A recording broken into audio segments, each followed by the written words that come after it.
الله الرحمن الرحيم.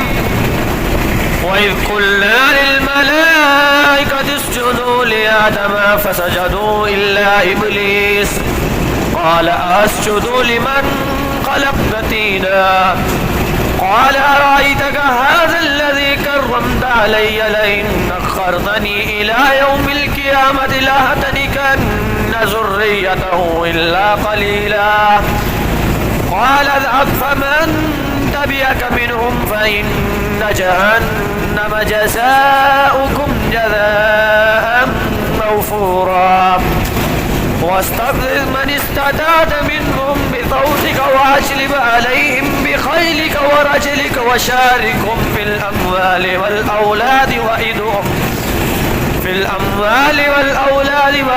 وما يعدهم الشيطان إلا غرورا إن عبادي ليس لك عليهم سلطان.